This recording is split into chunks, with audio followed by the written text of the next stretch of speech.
It's been a long time. I shouldn't have left you without a strong rhyme to step to. Think of how many weeks. Welcome back to the Doug Stewart Show. Time's up. I'm sorry I kept you thinking of this. You keep January the rhyme from the 2nd. solo with, so you sit by January the 2nd, radio 2017. as you hear it. The reason why I was saying 2016, I had 2016 written down. Shit. Damn, I had 2016 written down. Flex and let it work. When this is playing, you can't get stuck with the steps. So to say. Oh well, it's 2017. Welcome back to the Doug Stewart Show. Happy New Year to all of the Stewies. The number to the show is 404-382-0338. You can also email me at doug@thedugstewartshow.com. Ninja had 2016 written down, man. That's why I said 2016. I'm probably still going to do it more times a day as well.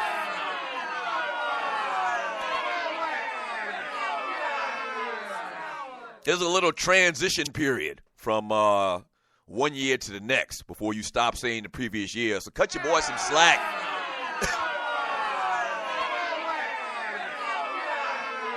Happy New Year, man. Thank you for listening to the Doug Stewart Show. 404-382-0338. You can also email me at doug@thedugstewartshow.com.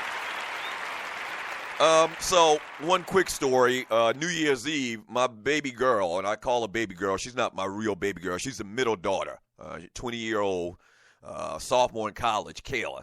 A lot of y'all grew up, or a lot of y'all listened to the show while she grew up. When we started doing the show in 2001, 14, she was like 6, 7 years old.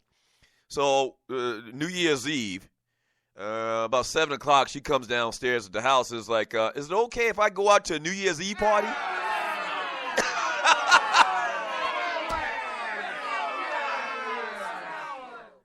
I says a New Year's Eve party. Now she's 20.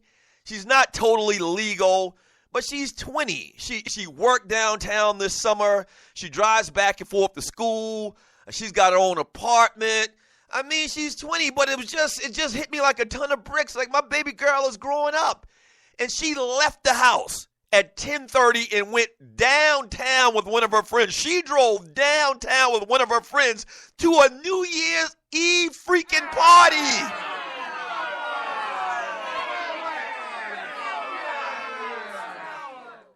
Yes.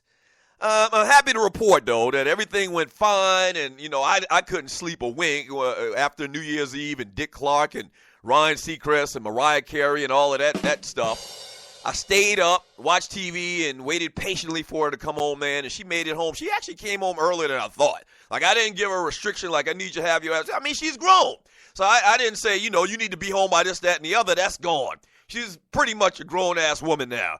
So I just told her to be careful, take your time. There's crazy people out there. There's a lot of police. There's a lot of drunkards out there. Just take your time. Be careful. Have a good time, but be careful. And right before 2 a.m., I heard the car pull up, man, and I just said, thank you, Lord. My baby made it home. Yeah. Yeah, she made it home, man. So, I mean, just different experiences. If you're a dad out there, man, you can definitely relate, man. When they grow up, it's just crazy, this transition between, you know, a teenager and high school, and you still having rules, and college, and they're pretty much grown, and they can do what they want, or they should be able to do what they want. So it's just a crazy, crazy, tough transition for me, man. But praise his holy name, my baby girl got home safe. Happy New Year, Stewies. Hey, so a lot of the talk yesterday, and you're listening to the Doug Stewart Show, 404-382-0338. You can also email me at doug@thedugstewartshow.com. A lot of the talk yesterday was about Matt Ryan and his chances of getting the MVP. And he does enhance his chances on yesterday as the Falcons get it done, beating the New Orleans Saints 38-32. The Falcons quarterback threw 4 touchdown passes to lead the Falcons once again to a big victory over their rival, the New Orleans Saints, securing a first-round playoff bye and the NFC South champion, your Atlanta Falcons. Yeah. Matt Ryan was 17 of 19 for 235 yards by halftime, directing the Falcons' 11-5 record to touchdowns on all 5 possessions and a commanding 35-13 lead. They mentioned yesterday that was a record in the modern-day NFL in the Super Bowl era as far as what the Falcons did scoring touchdowns in their first 5 drives. It was crazy. He finished 27 of 36 for 331 yards, leaving him with a franchise record 4,944 yards, 38 touchdowns, and just 7 interceptions.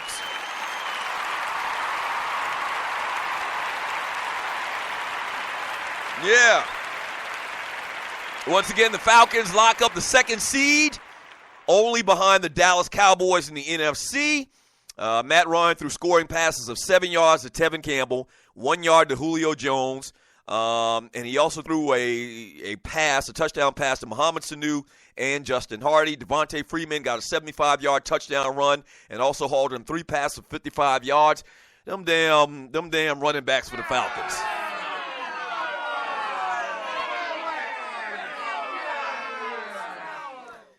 Them running backs for the Falcons as it pertains to DraftKings.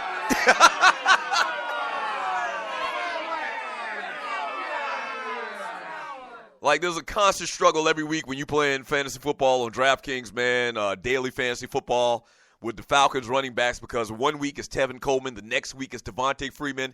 And so I couldn't decide between them ninjas this weekend.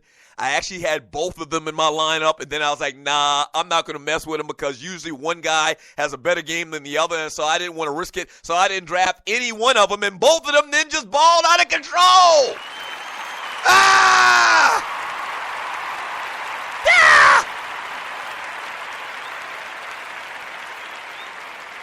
Yeah. The Saints staged a incredible comeback, rally kind of like in the fourth quarter, scoring 3 touchdowns and recovering an onside kick. Drew Brees became the first quarterback, it's kind of like consolation, became the first quarterback in league history to throw for 5,000 yards 5 times. Ball award to Drew Brees on a Monday.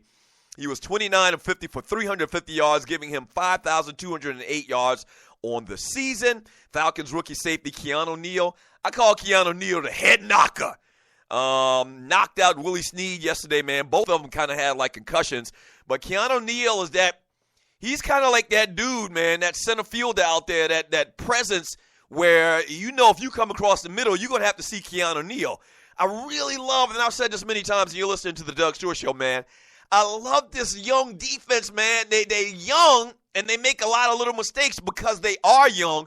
But Dan Quinn, the reason why the Falcons brought in Dan Quinn, one of the big reasons is because he had so much success, and they had so much success in drafting players in Seattle where he was the defensive coordinator.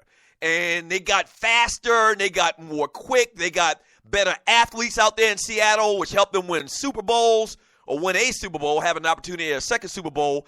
And it seems like Dan Quinn has done that with these young draft picks, man. The talent on the defense, man, is looking good as hell. Ball award to Dan Quinn. Yeah. The Falcons once again earned a week off of the opening round in the playoffs, only the 4th time they've been in that position under the current postseason format.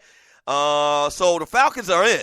And I've said this many, many times, man, and I'm going to say it probably many, many more times today as we talk about all of these games in the NFL this weekend, and you're listening to the Doug Stewart Show. And I'm not just saying this, and I'm not just, a prisoner of the moment, because you know that's not me. I keep it real on the Falcons. When the Falcons suck, I absolutely say it. When they do good, I say it. I think that the Falcons, along with a couple other teams in the NFL, man, I think the Falcons got a real shot to go to and possibly even win a Super Bowl. Oh, my gosh. I'm getting thumbs up from Waterhead. Waterhead Walter is my producer. I'm getting thumbs up from Waterhead. Yeah, I think the Falcons, I think they could do it. This year is just wide open. It's just wide open, and I think the Falcons are one of the only teams in the NFC that can go into Dallas, because you got the road to the Super Bowl goes through Dallas in the NFC. I think they could go into Dallas and outscore the the Dallas Cowboys. You know, Cowboys got this running game where they pound you and they got ball control offense. They kind of run like these safe type plays to kind of protect Dak Prescott because he's a rookie, which is understandable. But they're phenomenal. And I think the Falcons might be the only team, and I'm looking at these playoff contenders right now in the NFC. Green Bay's cooking with Crisco right now. We'll talk about all these teams, but I think the Falcons can go into Dallas, and they're not going to stop Dallas's offense. Like, Dallas is going to put up points, but I think with Devontae Freeman and Tevin Coleman and Hardy and Julio Jones and all of the weapons of offense, I think the Falcons could actually go into Dallas and outpoint and beat the Dallas Cowboys.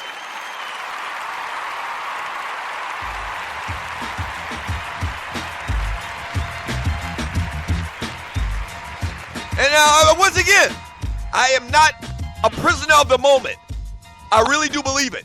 I think that the Falcons could actually make some real noise in the playoffs. They get a bye to get some guys healthy.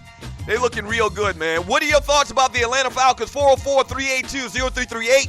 You can also email me at doug@thedougsstewartshow.com. If you're new to the Doug Stewart Show, we're based in Atlanta, the ATL. So a lot of times there's some Atlanta-centric talk, but when we get back from the break, man, we're going to get into some more action from this past weekend, in particular those Dallas Cowboys I just talked about. Once again, 404-382-0338. You can also email me at doug@thedougsstewartshow. Back in 3 minutes. Don't go away.